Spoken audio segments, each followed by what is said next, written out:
Hello viewers, तो आज explain करने जा रहे हैं टाइटन सीज़न 4 का एपिसोड नंबर 8। वीडियो को लाइक कर दें, चैनल को सब्सक्राइब कर दें। चलिए शुरू करते हैं एक्सप्लेनेशन।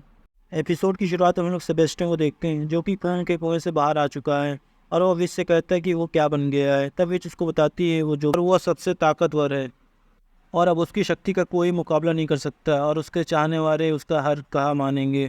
तो ये सेबेस्टियन को अब उसे उसके पिता को वापस लाने की तैयारी करनी है और फिर उसी डैम को दिखाते हैं। अब 6 घंटे बीत चुके होते हैं और सभी टाइटन होश में आते हैं। तभी डिक कहता है यहाँ पे हुआ क्या था। तभी मिचेल बताती है कि वो लोग डेड एंड पे पहुँच गए थे। और फिर तभी टिम गार के बारे में पूछता है और फिर रेचल बताती है कि उसे शायद गार ने ही बचाया है और वो यहाँ पर नहीं है और वो जहाँ भी है जिंदा है।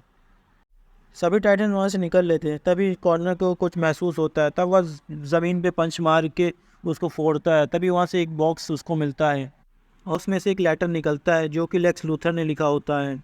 और लेक्स लूथर ने लिखा होता है कि अगर ये लेटर वहाँ पढ़ रहा है तो समझ जाना कि उसका प्लान फेल हो गया है और मैं कुछ ज़्यादा ही खतरनाक है, और यह लेटर वो डिक को दे दे ताकि वह पता लगा सके। और उस बॉक्स में एक डायरी होती है और कॉर्नर उसे डिक को दे देता है और लेटर अपने पास रख लेता है। और उस डायरी में पुरानी टेमेरियन लैंग्वेज लिखी होती है जिसे कोई भी पढ़ नहीं सकता है। और फिर डिक रेबिटा नाम की एक औरत के पास जाता है जिसे ये लैंग्वेज पढ़नी आती है और फिर वो बताती है उसमें भविष्यवाणी लिखी है। बताती है कि यह ब्लड रिचुअल हो चुका है और डिक से कहती है क्या उसके पास हॉर्न है। और तब डिक बताता है कि उसके पास कोई हॉर्न अभी नहीं है। तब वो औरत बताती है कि ट्राइगोनियन ने ट्राइमेरियन से पहली लड़ाई में वो हॉर्न खो दिया था। और वो बताती है कि साथ में ये भी लिखा है कि ट्राइगॉन इस पृथ्वी पे आएगा और हुकूमत करेगा। और फिर डिक उससे बताता है इसको रोक कैसे सकते हैं। तब और रोबिटा बताती कि पोरी उसे रोक सकती है जब वो अपनी पूरी पावर को यूज़ करेगी और पावर यूज़ करने के कारण उसको भी मरना होगा। और फिर डिक वहाँ से बाहर निकलता है और पोरी से बताता है कि उसे मरने की कोई ज़रूरत नहीं है, इससे पहले वो हॉर्न ढूंढ लेगा और उसे डिस्ट्रॉय कर देगा। और फिर टाइटन्स पता लगाने की कोशिश करते हैं कि हॉर्न्स है कहाँ। और फिर टिम बताता है ये एक पुराने ज़माने की लैंग्वेज है जो कि नंबर से कनेक्ट होती है और हर लेटर का एक नंबर होता था। तभी डिक बताता है शायद ये अल्फ़ा न्यूमेरिक साइकिल हो सकता है। और तभी कोरी कहती है इसका पता कैसे लगाएं। तो टिम बताता है कि स्टैंडर्ड कोड ब्रेकिंग करनी होगी। तभी तभी डिक बताता है कि कंप्यूटर में नंबर इंटर करते जाओ और उसको पैटर्न ढूंढने दो। और फिर वो लोग डिकोड कर लेते हैं और पता चल जाता है कि हॉर्न की लोकेशन कहाँ है। और फिर कॉर्नर दिखाते हैं वो अपने पुराने डॉक्टर के पास गया होता है जो उसको बनाया था और वो उससे बताता है कि बहुत से लोग मारे गए हैं तुम्हारी वजह से। और वो उसको बताती है कि मैं और उसका बेटा एक प्रॉब्लम है जो कि अब उसे कॉर्नर ही सॉल्व कर सकता है। और वो बताती है अगर लेक्स लूथर होते तो उससे कहते कि टाइटन्स कभी भी उसको रोक नहीं पाएगी। और फिर रेचल को देखते हैं जो कि रॉबिटा से बात कर रही होती है और बताती है कि टाइगॉन ब्लड ही हॉर्न को महसूस कर सकता है, मगर रेचल को कुछ महसूस नहीं हो रहा है। रॉबिटा बताती है कि हॉर्न को उन्होंने कहीं छुपा के रखा है और उसकी पावर को उसे यूज़ करना होगा ढूंढने के लिए। तभी कोरी को कॉल्स फॉली का बोर्ड नज़र आता है मगर उसको जीपीएस पे नज़र नहीं आ रहा होता है। और पीछे बर्नार्ड की कार होती है। फिर उसकी नज़र पड़ती है टाइटन्स की बस पर, तो वहाँ से गायब हो चुकी होती है।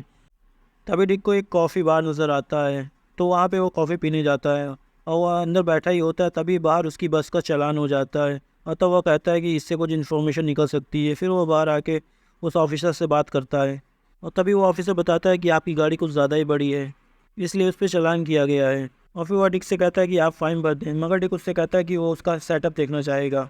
और फिर कोरी बाहर ट्रक पार कर रही होती है। वह देखती है कि रोड स्टक हो गई है और आगे बढ़ने की कोशिश करती है मगर वो आगे बढ़ नहीं पा रही होती है। ये शहर के अंदर दिखाते हैं डिक को जो कि ऑफिसर को बता रहा होता है कि ये शहर तो मैप में भी नहीं है।